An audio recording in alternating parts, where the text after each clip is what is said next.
পড়তে না ছাড়তে? পড়তে। নবী বলছেন যে কোনো মাজলিস করো, যে কোনো মেহফিল করো, সেই মেহফিলটাকে আমার প্রতি দরুদ দ্বারা সাজিয়ে নাও। মুসলমান, আপনি বলবেন হুজুর মেহফিলটাকে দরুদ দিয়ে সাজালে লাভটা কি হবে? আমার নবী আপনার নবী বলেন ফা ইন্না সলাতাকুম আলাইকা নূরুল লাকুম ইয়াউমাল কিয়ামাতে। কিয়ামতের দিন এই পৃথিবীর বুকে যদি কোনো মানুষ নিজ নিজ মাজলিসগুলো, মেহফিলগুলো, জালসাগুলো আমার প্রতি দরুদ দ্বারা সাজিয়ে তোলে, তাহলে কাল কিয়ামতের মাঠে উত্তপ্ত ময়দানে কঠিন আযাবের দিনে এই মাজলিসগুলো তাদের জন্য নূর হয়ে দাঁড়াবে। জোরে বলে সুবহানাল্লাহ। সুবহানাল্লাহ। কি হবে ভাই? নূর হবে, নূর। এই জন্য আমরা যে কোনো মাজলিস করি, মিলাদ একটা মাজলিস, সেখানেও দরুদ পড়ি। ফাতিহা একটা মাজলিস, সেখানেও দরুদ পড়ি। চালিসা চারুম, ওখানেও দরুদ পড়ি। ইভেন বিয়ের সময় অনেকগুলো মানুষ একত্রিত হয়, যখন বিয়ে দেয়, বিয়ে দুইটা ছেলে মেয়েকে বিবাহ বন্ধনে আবদ্ধ করে, সেই বিয়ের মজলিসে বসে আমরা দরুদ এবং সালাম পড়ি কি পড়ি না? হুকুমটা কার? আল্লাহ না রাসূলুল্লাহ। হুকুম কার? রাসূলুল্লাহ। এই জন্য ভাই আমরা আল্লাহ এবং রাসূলের উপর আমল করো তো এইগুলো কাজ করি। এরপরে কোনো মানুষ যদি বলে না না মাজলিসে দরুদ পড়া যাবে না, তার কথা মান্য করা যাবে? যাবে না। কারণটা হলো নবী একদিকে, গোটা দুনিয়ার মানুষ যদি আরেক দিকে চলে যায়, আমার নবী যদি আরেক দিকে যান, আমাদের স্লোগানটা কি হবে? আমাদের স্লোগান হবে দয়ার নবী যেই দিকে আমরা আছি সেই দিকে, কোরআন হাদিস যেই দিকে, সুন্নি মুসলমান সেই দিকে মুসলমান। এই জন্য মাজলিসে দরুদ পড়তে হবে, এটাই ঠিক। একবার দরুদ শরীফ পড়ি। আল্লাহুম্মা সাল্লাল্লাহু সাইয়্যিদিনা মাওলানা মুহাম্মদ ওয়া আলা আলি সাইয়্যিদিনা মাওলানা মুহাম্মদ সাল্লু আলা মুহাম্মাদিন সাল্লাল্লাহু মুহাম্মদ হরদম সাবা সেনে কানো পাক নামে মুহাম্মদ হরদম জবা সেনে কানো সফিয়ানা মুহাম্মদ সাল্লাল্লাহু তাআলা আলাইহি ওয়া আলিহি ওয়াসাল্লাম। সম্মানিত শ্রোতা, আমি কোরআনুল মাজিদ ফুরকানুল হামিদ থেকে একটি আয়াত তেলাওয়াত করেছি। আল্লাহ তাআলা বলেন ইয়া আইয়ুহাল্লাযীনা আমানু কু আনফুসাকুম। আল্লাহ বলছেন হে মুমিন বান্দারা, তোমরা নিজেকে ওয়া আহলিকুম, আর তোমার পরিবারকে বাঁচাও নারা জাহান্নাম হতে। অর্থাৎ নিজেকে এবং নিজের পরিবারের জন্য এমন কাজ করো যাতে তুমি জাহান্নামে না যাও, তোমার পরিবারের কেউ জাহান্নামে না যায়। মুসলমান, যদি আমরা জাহান্নাম থেকে বাঁচতে চাই, আমার পরিবারকে যদি জাহান্নাম থেকে বাঁচাতে হয়, তাহলে কি কি কাজ করা লাগবে ভাই? কি কি কাজ করা লাগবে? আমরা নামে মুসলমান, আজকে আপনার গ্রামে জালসা হচ্ছে, গ্রামের সমস্ত লোক কি জালসাতে বসেছে ভাই? বসেনি। হয়তো 10 ভাগের 1 ভাগও জালসাতে নাই, সবাই ঘুমাচ্ছে, কারণ ইসলাম নিয়ে কারো মাথা ব্যথা হয় না। সম্মানিত মুসলিম সমাজ, আল্লাহ তাআলা বলছেন তোমরা নিজেকে এবং নিজের পরিবারকে জাহান্নাম থেকে বাঁচাবে। জাহান্নাম থেকে বাঁচানোর জন্য কি কি করা লাগবে? কমসে কম 5খানা কাজ আপনাকে নিজের জীবনে বাস্তবায়ন করে নিতে হবে। একজন ব্যক্তি যদি খাঁটি মুসলমান হতে চায়, এই 5টি কাজ যদি না করে, এই 5টি কাজ যদি নিজের জীবনে বাস্তবায়ন না করে, সে খাঁটি মুসলমান হতে পারবে না, জাহান্নামে থেকে নিজেকে বাঁচাতে পারবে না। নিজেও এই কাজগুলো করতে হবে, নিজের পরিবারকেও করাতে হবে। 5টি কাজ কি? এই 5টি কাজ হলো ফান্ডামেন্টাল কাজ। আল্লাহ তাআলা রাসূল বলছেন, বুখারী শরীফে হাদিস, বুখারী শরীফ জিল নাম্বার 1 হাদিস নাম্বার 8 নাম্বার হাদিস, নবীজি বলছেন বুনিয়াল ইসলামু আলা খামস, Islam is depending on 5 strong pillar. নবী বলেন ইসলাম নির্ভর করে 5টি মজবুত খুঁটির উপর। জোরে বলে সুবহানাল্লাহ। সুবহানাল্লাহ। 5টি মজবুত খুঁটির উপর ইসলামটা নির্ভর করে। মানে কি? মানে হলো এই, যেমন আমি আপনাকে বলি যে উযু করা নির্ভর করে পানির উপর। উযু করা নির্ভর করে কার উপর ভাই? পানি যদি না থাকে উযু করা যাবে? উযু করা যাবে? তায়াম্মুম করা নির্ভর করে তায়াম্মুম মাটির উপর। মাটি যদি না থাকে তায়াম্মুম কি হবে? হবে না। এখানে আরেকটা সংক্ষিপ্ত আলোচনা করে দিই। বিয়েটা, বিবাহটা নির্ভর করে কার উপর ভাই? বিয়ে, বিবাহ এটা নির্ভর করে কন্যার রাজি হওয়ার উপর। কথা বুঝতে পারছেন না? মিয়া রাজি, কাজী রাজি, বরযাত্রী রাজি, বাপ মাও রাজি, কন্যাটা রাজি হয়নি, মেয়েটা এখনো সম্মতি দেয়নি, বিয়েটা হবে কি হবে না? রানা বলেন না ভাই, বিয়ে হবে? ওর বাপ বলছে আমার মেয়ে রাজি থাক বা না থাক, আমি রাজি আছি, বিয়ে পড়াও, বিয়েটা হবে। কিন্তু বর্তমান ফারাজিরা, বর্তমানে যারা ফারাজি, এদেরকে গিয়ে জিজ্ঞেস করুন যে মেয়ে কি রাজি করা লাগবে? এরা বলে মেয়েকে রাজি করার দরকার নাই, মেয়ের কাছে যাওয়ার দরকার নাই, মেয়েকে তওবা ইস্তেগফার করানোর দরকার নাই, মেয়েকে কলেমা পড়ানোর দরকার নাই, মেয়েকে জিজ্ঞেস করার দরকার নাই, বাপকে জিজ্ঞেস করো, বাপ রাজি, বিয়ে হয়ে যাবে। কথা বুঝতে পারছেন না? অথচ আল্লাহ তাআলার কোরআন বলছে সূরা বাকারার মধ্যে আয়াত নাম্বার 230 এর মধ্যে, হাত্তা তানকিহা যাওজান গায়রাহু, যতক্ষণ পর্যন্ত কন্যা রাজি না হয়েছে, যতক্ষণ পর্যন্ত কন্যা বিবাহের জন্য সম্মতি না দিয়েছে, বিবাহটা হবে না, হবে না। সম্মানিত শ্রোতা, এটাও চলছে। বলার উদ্দেশ্য হলো এই বিবাহটা নির্ভর করে কন্যার রাজি হওয়ার পর। যতক্ষণ পর্যন্ত না কন্যা রাজি হয়েছে, বিবাহটা হবে না। আর তালাক নির্ভর করে কার উপর ভাই? কার উপর? কোর্টের হাকিমের উপর, কোর্টের উকিলের উপর, কাজীর উপর, নাকি বা? হাকিম যদি তালাক লিখে দেয় তালাকটা হয়ে যাবে, উকিল যদি লিখে দেয় কাল তালাক হয়ে যাবে আপনার মেয়ের, কাজী যদি লিখে দেয় তালাক, তালাকটা হয়ে যাবে, নাকি ভাই? কিছু যে বলছেন না। তালাক এটা নির্ভর করে কার উপর? হানা করুন, খুব যেন সাদা সাদা মানুষ মনে হচ্ছেন আপনারা, হ্যাঁ? তালাক নির্ভর করে। আমি এখানে বসে আপনাদের স্ত্রীকে যদি তালাক দিই, তালাকটা হবে? হানা বলুন না, হবে না? আমি একজন মুফতি সাহেব, আমার পরে একজন পীর সাহেব আছেন, ওই পীর সাহেব সহ যদি আমরা আপনার স্ত্রীকে তালাক দিই, তালাকটা হবে? হবে না। তো মুফতি তালাক দিলে তালাক হবে না আপনার স্ত্রীকে। পীর সাহেব যদি আপনার স্ত্রীকে তালাক দেয়, তালাকটা হবে না। আপনার বেটিকে আমি যদি তালাক দিই, তালাক হবে না।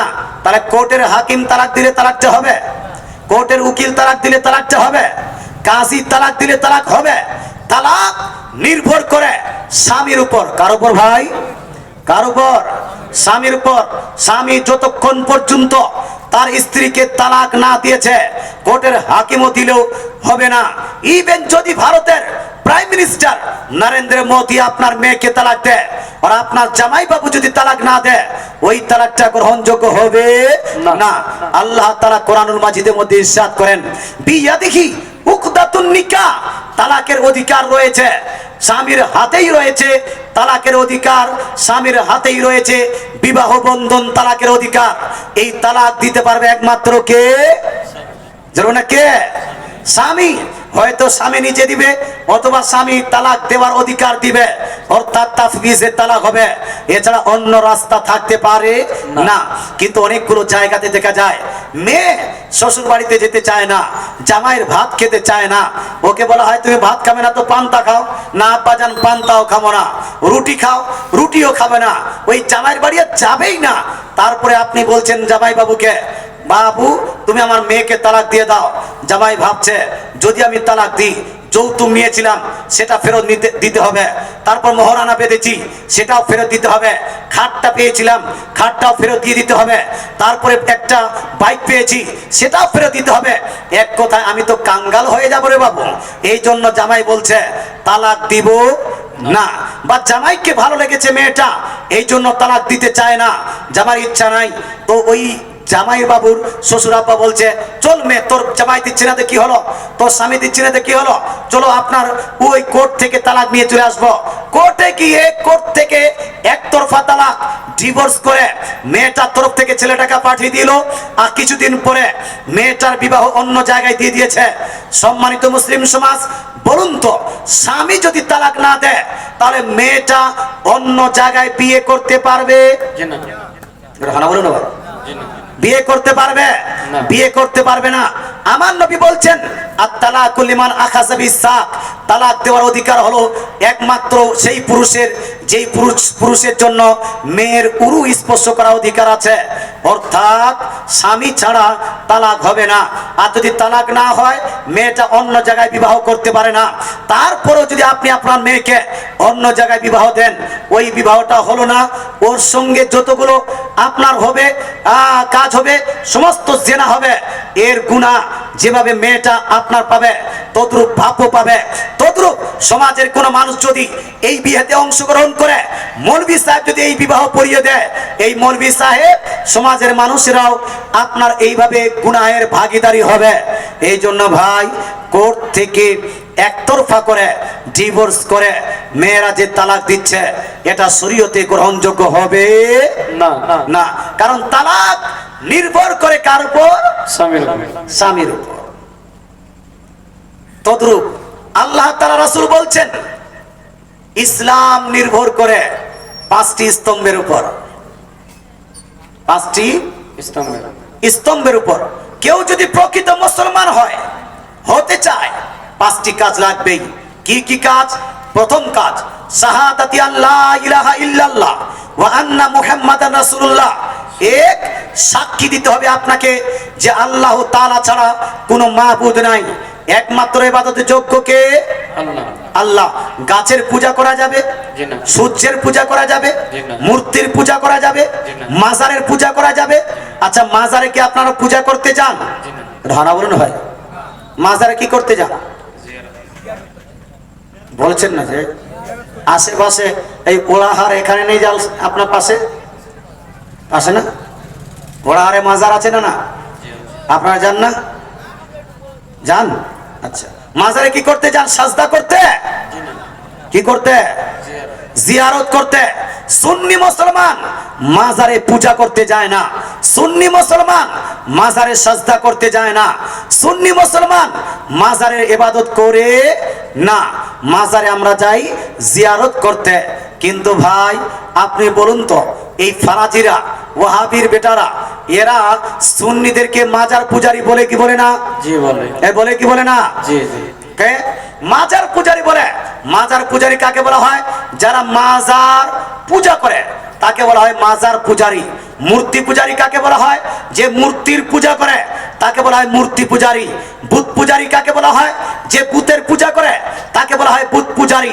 তদ্রূপ মাজার পূজারি তাকে বলা হবে যারা মাজার পূজা করে, অথচ আমরা মাজারে পূজা করি না। সম্মানিত মুসলিম সমাজ, মাজারে কেউ পূজা করলে এই ব্যক্তি মুসলমান থাকবে কি থাকবে না? এটা হানা বলুন না বাপ, মুসলমান থাকবে না। মাজারে পূজা করা এটা হলো শিরকি কাজ। তার মানে ফারাজি, লামাযাবি, ওয়াহাবিরা সঠিক কথা বলছে না মিথ্যা কথা বলছে? ভাই, এই জন্য মিথ্যা না সত্য? মিথ্যা কথা বলে। শুনুন, আমরা মাজারে জিয়ারত করি। আপনি বলেন, হুজুর মাজার কি জিয়ারত করা যাবে? কবর কি জিয়ারত করা যাবে? বাপ মা মারা গেছে, সেই বাপ মায়ের কবর গিয়ে জিয়ারত করতে চাই হুজুর, এটা কি যাবে? আগে সবাই করত, সুন্নিরাও করত, দেবন্দীরা করত, জালামাযাবিরা করত, জামাতিরাও করত, তাবলিগরাও করত, ফারাজিরাও কবর জিয়ারত করত। আস্তে আস্তে এটা বন্ধ হয়ে যাচ্ছে, সবাই বন্ধ করে দিয়েছে, সুন্নিরা বন্ধ করি করে নাই। আগামী থেকে বন্ধ করার প্ল্যানিং আছে? প্ল্যানিং আছে? প্ল্যানিং থাকলে করুন, করার পরে মরুন, মরার পরে বুঝবেন। তার আগে বুঝানোর ক্ষমতা থাকতে পারে না। সম্মানিত শ্রোতা, আপনাকে বলতে চাই, কবর জিয়ারত করা, মাজার জিয়ারত করা চলবে কিনা একটা হাদিস শুনুন। একটা না, কয়েকটা হাদিস শুনুন। হাদিসগুলো লিপিবদ্ধ আছে সহিহ মুসলিম শরীফ, জিল নাম্বার 1, পেজ নাম্বার 313 মধ্যে। সেম হাদিস কানে লিপিবদ্ধ আছে সুনান নাসাই, জিল নাম্বার 1, পেজ নাম্বার 221 মধ্যে। সেম হাদিস কানে লিপিবদ্ধ আছে সুনান ইবনে মাজাহ, জিল নাম্বার 1 পেজ নাম্বার 112 মধ্যে সেম হাদিস কানে লিপিবদ্ধ আছে। মিশকাত শরীফ প্রথম খণ্ড পৃষ্ঠা নাম্বার 154 মধ্যে সেম হাদিস কানে লিপিবদ্ধ আছে। সুনান তিরমিজি জিল নাম্বার 1 চ্যাপ্টার নেম বাবু মা জা ফি রুখসাতি ফি জিয়ারাতিল কুবরের মধ্যে এতগুলো হাদিস শরীফের মধ্যে আল্লাহ তাআলা রাসূল ইরশাদ করেন, জুরুল কুবুরা ফা ইন্নাহা তুযাক্কিরুকুমুল আখিরা। আমার নবী আপনার নবী ইরশাদ করেন, হে আমার উম্মতিরা, তোমরা কবর এবং মাজার জিয়ারত করো।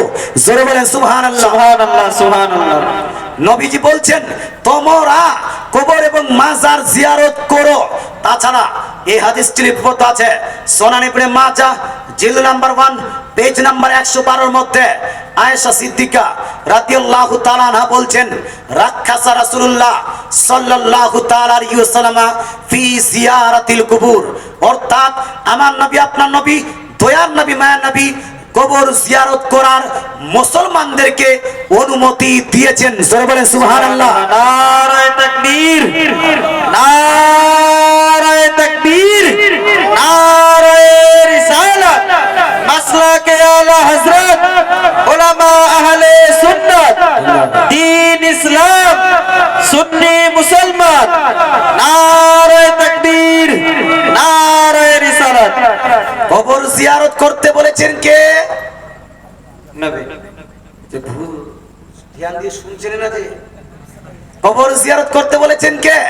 রাসূলুল্লাহ। কে জি? রাসূলুল্লাহ। মোল্লা রাসূলুল্লাহ। কবর জিয়ারত করতে বলেছেন রাসূলুল্লাহ।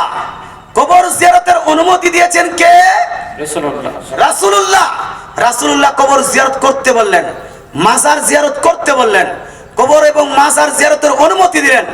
এরপরে কোন মাস্টার, কোন ডাক্তার, কোন নায়ক, কোন খলনায়ক, কোন মৌলভী, কোন মুন্সি, কোন মুফতি যদি বলে কবর জিয়ারত করা যাবে না, কবর জিয়ারতের অনুমতি দেওয়া যাবে না, মাজার জিয়ারত করা যাবে না, তার ওই ডাক্তার, ওই মাস্টার, ওই নায়ক, ওই খলনায়ককে মান্য করা যাবে? জি না।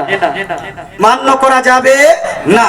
কারণ নবী একদিকে, গোটা দুনিয়ার মাস্টার ডাক্তার নায়ক খলনায়ক একদিকে, নবী একদিকে, গোটা দুনিয়ার মৌলভী মুন্সি একদিকে, একজন মুসলমান যাবে কোন দিকে? মুসলমানের স্লোগানই হবে এই অবস্থায় মুসলমানদের স্লোগান হবে, দয়ার নবী যেই দিকে আমরা আছি সেই দিকে, সেই দিকে, দয়ার রাসূল যেই দিকে আমরা আছি সেই দিকে। এই জন্য কবর জিয়ারত চলছে, আগামী তো চলবে কি চলবে না? জি ইনশাআল্লাহ। হঠাৎ করে কে যে বন্ধ করে দিবেন কোনো ঠিক নেই আপনাদের, না জি হাকিয়াত নেই। কখন যে কে বন্ধ করে দেয় কোনো ঠিক নাই। আর যারা বন্ধ করেছে নিজেকে পণ্ডিত মনে করে, বিশাল পণ্ডিত মনে, তারাই হাদিস পড়ে। আমার একটি বই, আমার প্রায় 40 খানা বই লিপিবদ্ধ করা হয়ে গেছে। আমার এই গাড়িতেও একটা বই নিয়ে এসেছি, বইটা আনতে ভুলে গেলাম এখানে। সম্মানিত শ্রোতা, এর মধ্যে একটা বই লিপিবদ্ধ করেছি, বইটার নাম রেখেছি কে হাদিস মান্যকারী, আহলে হাদিস না আহলে সুন্নাত। বর্তমান যারা আহলে হাদিস বলছে, এরা কি হাদিস মানে না আহলে সুন্নাতের হাদিস মানে? আমার লেকচার যদি শুনেন 105% গ্যারান্টি সহকারে আপনার কনফিডেন্স হবে যে আহলে হাদিসরা শুধু চেঁচায়, চিল্লায় যে আমরা হাদিস মানি, অথচ এরা হাদিস মানে না। এই মানে জি না। না। হাদিসে কমসে কম 86টার মধ্যে 30-এর অধিক হাদিস আছে যেখান থেকে কবর জিয়ারত প্রমাণ হয়। 30-এর অধিক 86টার মধ্যে হাদিস আছে যেখান থেকে মাজার জিয়ারত প্রমাণ হয়। কিন্তু অথচ এই ওয়াহাবি সম্প্রদায়ের মানুষেরা কবর জিয়ারতকে নিষিদ্ধ করে কি করে না? জি জি করে না ভাই? করে। কবর জিয়ারত করতে যাবেন, মাজার জিয়ারত করতে যাবেন, কিভাবে করবেন? কিভাবে জিয়ারত করবেন? জিয়ারত করার পদ্ধতি শুনে নেন। জিয়ারত করার পদ্ধতি চলবে সেটাই যেটা আমার রাসূল চালিয়েছেন। জোরে বলেন সুবহানাল্লাহ। সুবহানাল্লাহ, সুবহানাল্লাহ। কে চালিয়েছেন ভাই? রাসূল। রাসূল শিখিয়েছেন, রাসূল চালিয়েছেন। আমাদের দেশে দক্ষিণ দিনাজপুরে বর্তমান আহলে হাদিস যারা আছে, ওই ফারাজি লামাজাবিরা বলছে কবর জিয়ারতে গিয়ে হাত তুলে দোয়া করা যাবে না। কবর জিয়ারতে গিয়ে কি বলছে? কোরআন পাঠ করা যাবে না। কবর জিয়ারতে গিয়ে তাসবিহ তাহলিল পাঠ করা যাবে না। এই দিকেও কি এরকম লোক আছে ভাই? এর হানা বলেন না? হ্যাঁ, জানাজার নামাজ পড়েন, জানাজার নামাজের পরে দোয়া করেন কি করেন না? এদের হানা বলেন না, করেন না আপনারা? মাটি দেওয়ার পরে দোয়া করেন কি করেন না? আচ্ছা, মাটি দেওয়ার সময় কোন দোয়াটি পড়েন ভাই? হ্যাঁ বলুন, বলুন না, বলুন না। মাটি দেওয়ার সময় কোন দোয়া পড়েন? মিনহা খলাকনাকুম ওয়া ফিহা নুঈদুকুম ওয়া মিনহা নুখরিজুকুম তারাতান উখরা। পড়েন কি পড়েন না? জি। পড়েন। কিন্তু আপনার বক্তাদের, বর্তমান ইউটিউবের বক্তারা কি বলছে? একটা বক্তার বক্তৃতা শোনাচ্ছি, শুনুন কি বলছে। কবরে রাখতেছি, মায়েরকে কবরে রাখতেছি, মায়েরকে কবরে রেখে যখন মাটি দিচ্ছি তখন আমরা পড়ছি মিনহা খলাকনাকুম ওয়া ফিহা নুঈদুকুম ওয়া মিনহা নুখরিজুকুম তারাতান উখরা। এর কোন দলিল পৃথিবীর বুকে একটা সহিহ হাদিসেও নাই, সহিহ হাদিসেও নাই, জাল হাদিসেও নাই। হুজুর তৈরি করে রেখেছে সমাজে, হুজুর সমাজে তৈরি করে রেখেছে। কি বলছে? এই যে আপনার বক্তা, বাংলাদেশে বক্তা, মাইয়াতকে কবরে রাখতেছি, তখন আমরা পড়তেছি মিনহা খলাকনাকুম ওয়া ফিহা নুঈদুকুম ওয়া মিনহা নুখরিজুকুম তারাতান উখরা। এর কোন দলিল, একটা সহিহ হাদিসও নাই, জয়ীফ হাদিসও নাই, জাল হাদিসও নাই। হুজুর তৈরি করে রেখেছে এসব, বলো না? কথা বুঝতে পারছেন না? তার মানে আপনারা এতদিন ধরে মিনহা খলাকনাকুম যে পড়ছেন, এর কোন দলিল, এর কথা মোতাবেক দলিল নাই, সহিহ হাদিসও নাই, জয়ীফ হাদিসও নাই, জাল হাদিসও নাই। এই কথা শুনে আপনার যারা শিক্ষিত মানুষ, যারা এডুকেটেড ব্যক্তি, যারা বাংলা পড়াশোনা মানুষ, এরা মনে ঠিকই বলছে। যখন কোনো দলিল নাই, আজ থেকে আমিও এটাকে তালাক দিয়ে দিলাম, বলে কি বলে না? জি, জি। এই জন্য বহু জায়গায় এই দোয়া বন্ধ হয়েছে কি হয়নি? কিন্তু ভাই আপনাদের বলতে চাই, আমি গ্যারান্টি বলতে পারি, সুন্নিদের সমস্ত কাজ কোরআন এবং হাদিস অনুযায়ী করা হয়। জোরে বলেন সুবহানাল্লাহ। সুবহানাল্লাহ, বেশক। কোরআন এবং হাদিসের বাহিরে আমরা কোনো কাজ করি না, না। করি জি না। না। এই দু চারটা হাদিস পড়বো, এই প্রসঙ্গে পড়বো। জি, জি। হ্যাঁ পড়ছি। মুসলমান আপনাকে বলতে চাই, হাদিসটি লিপিবদ্ধ আছে মুসনাদে আহমদের মধ্যে, ইমাম বুখারীর থেকে বড় ইমাম, ইমাম মুসলিমের থেকে বড় ইমাম, ইমাম তিরমিজির থেকে বড় ইমাম, ইমাম নাসাইর থেকে বড় ইমাম, ইমাম ইবনে মাজাহ থেকে বড় ইমাম, ইমাম বাইহাকির থেকে বড় ইমাম, ইমাম তাবরানির থেকেও বড়, ডক্টর জাকির নাইক থেকে হাজার লাখ কোটি গুণ বড়, আব্দুর রাজ্জাক বিন ইউসুফ, মুজাফফর বিন মুহসিন, এরকম যদি হাজার কোটি কোটি মুজাফফর বিন মুহসিনকে একদিকে করেন, ডাক্তার জাকির নাইকে একদিকে করেন, আর ইমাম আহমদ বিন হাম্বলকে নয়, তার একটা চুল একদিকে করেন, তার চুলের দাম অনেক বেশি প্রমাণ হবে। জোরে বলেন সুবহানাল্লাহ। সুবহানাল্লাহ, বেশক, মাশাআল্লাহ, সুবহানাল্লাহ। বুখারী, মুসলিম, তিরমিজি থেকে বড় একজন ইমাম, ইমাম আহমদ বিন হাম্বল রাদিয়াল্লাহু তাআলা আনহু, তিনি নিজের কিতাব মুসনাদে আহমদের মধ্যে হাদিসটি নকল করেছেন। এই হাদিসটি মুসনাদে আহমদ হাদিস নাম্বার 22,187। কত নাম্বার হাদিস বললাম? মুখস্থ যে করে ইচ্ছেন কম্পিউটারের মতো মুখস্থ করেন, লাভ দিবে। কালকে আপনি জানলাতে পড়লে এটা উত্তর দিয়ে দিবেন। 22,187 মধ্যে লিপিবদ্ধ আছে আন আবি উমামাতা রাদিয়াল্লাহু তাআলা আনহু। আবু উমামা রাদিয়াল্লাহু তাআলা আনহু থেকে বর্ণিত হাদিস, উনি বলছেন লাম্মা উদিয়াত উম্মু কুলসুম বিনতু রাসূলিল্লাহ সাল্লাল্লাহু তাআলা আলাইহি ওয়াসাল্লাম ফিল কবরি قال رسول الله صلى الله تعالى عليه وسلم منها خلقناكم وفيها نعيدكم ومنها نخرجكم تارة أخرى। অর্থাৎ যখন নবীজির নিজ কন্যা, নবীজি সাল্লাল্লাহু আলাইহি ওয়াসাল্লামের কন্যা উম্মে কুলসুম রাদিয়াল্লাহু তাআলা আনহা ইন্তেকাল করলেন, আর তাকে কবরে রাখা হলো। কবরে রাখার পরে নবীজি মাটি দেওয়ার সময় قال رسول الله, নবীজি পাঠ করছেন মিনহা খলাকনাকুম ওয়া ফিহা নুঈদুকুম ওয়া মিনহা নুখরিজুকুম তারাতান উখরা। অর্থাৎ আমার নবী, আপনার নবী নিজ কন্যাকে, নিজের বেটিকে মাটি দিতে গেছেন। ওই মাটি দেওয়ার সময় নবী নিজেই এই দোয়াটি পাঠ করেছেন। আপনাকে এখন জিজ্ঞেস করতে চাই, মিনহা খলাকনাকুমের দলিল আছে কি নাই? জি জি আছে। ভাঙা বলেন না ভাই, জি আছে কি নাই? আছে। হাদিস আছে কি নাই? আছে। জাল হাদিস চেয়েছিলেন, জাল হাদিস না। আমি সুন্নি, আমরা সুন্নি মুসলমান, জাল হাদিস মানি না, জাল হাদিস দিয়ে দলিল দিই না, জাল হাদিসের ধার ধারি না। মুসলমান জাল নয়, এটা চালু হাদিস, জাল নয়, গ্রহণযোগ্য হাদিস। এই হাদিসকে কেন্দ্র করে ইমাম নববী আহলে হাদিসদের বড়, আপনার যাকে বড় মানেন, ইমাম নববী রাদিয়াল্লাহু তাআলা আনহু কিতাবুল আসকার জিলদ নাম্বার 1 পেজ নাম্বার 61 এর মধ্যে তিনি বলছেন ইস্তাহাব্বু আন ইউকাল ইনদাল হিসিয়াতিল উলা মিনহা খলাকনাকুম। ইমাম নববী বলেন যে প্রথম বার যখন মাটি দিবেন সেই সময় মিনহা খলাকনাকুম পাঠ করতে হবে। এটা হলো মুস্তাহাব, সুন্নাতে গায়র মুআক্কাদা, নবীজির সুন্নাত। জোরে বলেন সুবহানাল্লাহ। সুবহানাল্লাহ সুবহানাল্লাহ। সম্মানিত শ্রোতা, তাহলে বুঝা গেল আমার নবী এই দোয়া পাঠ করেছেন কি করেননি? জি করেছেন। আচ্ছা, এই মৌলবী কি পড়াশোনা করেছে? ধারা বলুন না ভাই, পড়াশোনা করেছে? পড়াশোনা করলে তো পেত, হাদিস পড়লে তো পাইতো নাকি? জি জি পাইতো না? জি। কিন্তু এরা পায়, এরাই হলো আহলে হাদিস। আহলে হাদিস তাকে বলা হয় যারা হাদিস পড়ে না। আহলে হাদিস তাকে বলা হয় বর্তমান যারা হাদিসের উপর আমল করে না। আহলে হাদিস বর্তমান তাদেরকে বলা হয় যারা হাদিস অনুসরণ করে না। করে না। আচ্ছা, মাটি দেন কয়বার আপনারা? ওরা কয়বার? এই 3 বারের মধ্যে প্রথমবারই সবকটা দোয়া পড়ে দেন না, টুকরা টুকরা করে পড়েন? একবার মাটি দিলেন, বললেন মিনহা খলাকনাকুম। দ্বিতীয়বার মাটি দিলেন, বললেন ওয়া ফিহা নুঈদুকুম। তৃতীয়বার মাটি দিচ্ছেন, পড়ছেন ওয়া মিনহা নুখরিজুকুম তারাতান উখরা। 3 বার মাটি দিচ্ছেন। কেউ কালকে এসে বলতে পারে 3 বার মাটি দেওয়া যাবে না। বারবার মাটি দিয়ে লাভটা কি? বেকার। একবার দিয়েছো, হয়ে গেছে। দ্বিতীয়বার দেওয়ার দরকারটা কি?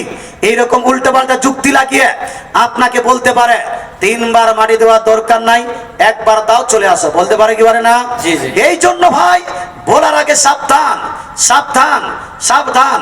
হাদিস যা পাবো তার উপর আমল করব। হাদিসের মধ্যে কয়বার আছে?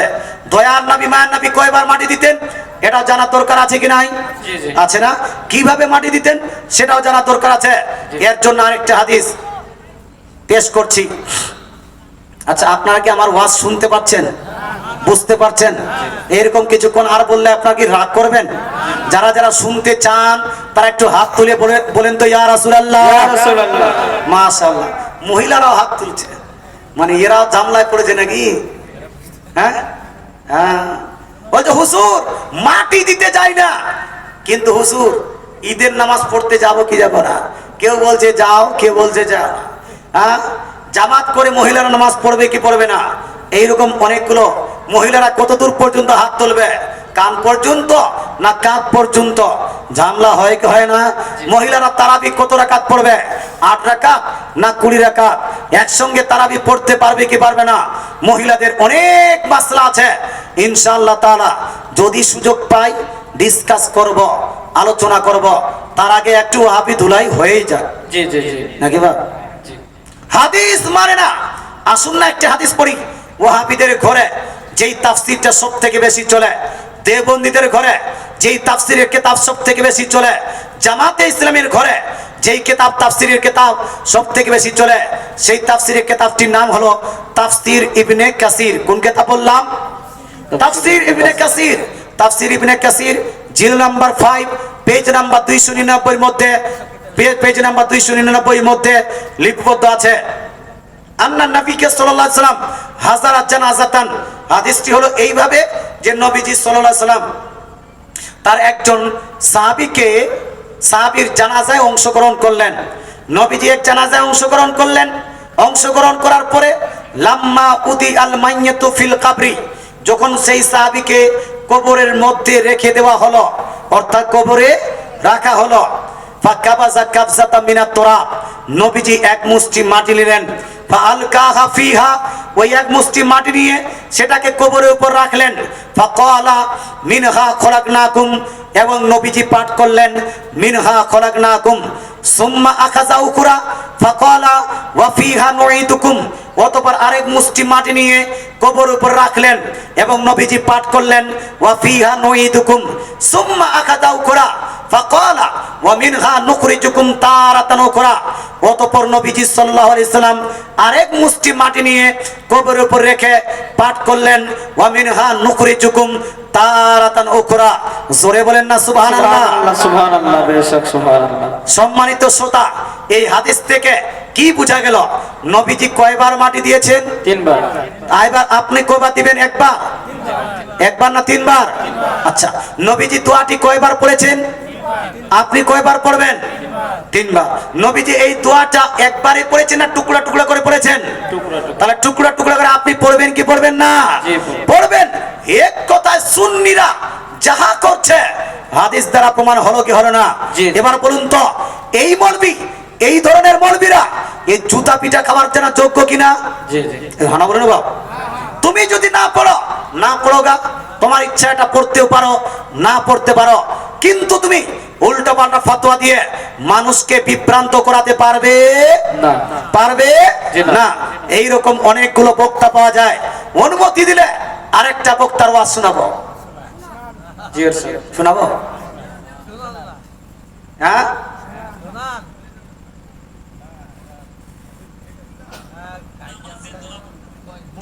জানাজার পর দোয়া করেন আপনারা?